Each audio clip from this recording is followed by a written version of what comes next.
عوام اس بغاوت کو ختم کرنے کے لیے سڑکوں پر نکل آئی تھی۔ فدائیں اللہ اکبر کی صداؤں سے گونج اٹھی تھی اور باغی اپنے مقصد میں کامیاب نہیں ہو سکے تھے۔ اس خط سے ہمیں یہ بھی معلوم ہوتا ہے کہ عالم اسلام مستقبل میں ترکی سے کس طرح کی امیدیں وابستہ رکھتا ہے۔ حضرت شیخ الاسلام مفتی تقی عثمانی دامت برکاتہم العالیہ نے لکھا تھا: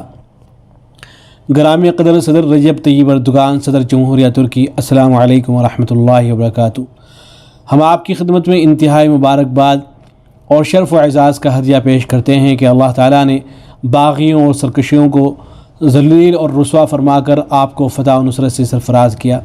اور آپ کی قابل قدر قیادت اور ترکی کی ہر دل عزیز عوام کی بیدار مغزی کے نتیجے میں ان کے فتنے کو خاک میں ملا دیا، اور ترکی کی غیور عوام ان شر پسند قابل تقلید جرأت و بہادری، بلند تر عزم و حوصلہ اور عالم اسلام کے اس خطے کے لیے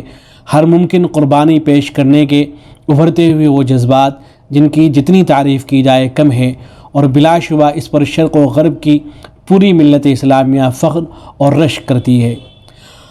اور بالخصوص پاکستان کے علماء کی جانب سے آپ اعلی قدر صدر کی جناب میں محبت و خود کے جذبات اللہ تعالیٰ کے حضور دعاؤں اور اپنی عجز و ناتوانی کی آہ فغاں کے گلدستے اس دعا کے ساتھ پیش خدمت ہیں کہ اللہ تعالیٰ دشمنوں کی سازشوں سے آپ کی اور مملکت ترکی کی حفاظت فرمائے،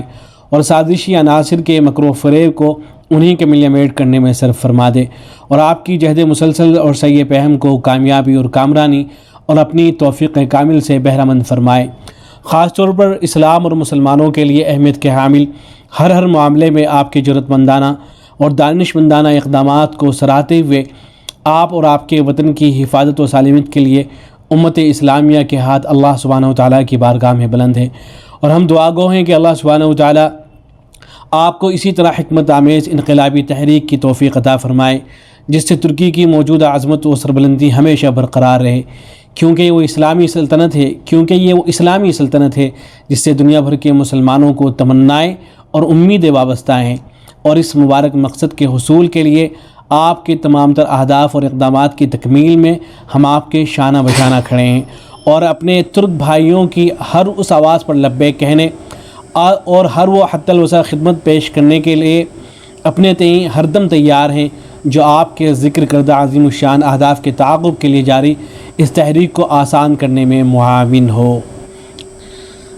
نیچے حضرت کا نام لکھا ہوا ہے، شیخ الاسلام حضرت مفتی تقی عثمانی دامت برکاتہم العالیہ۔ السلام علیکم ورحمۃ اللہ۔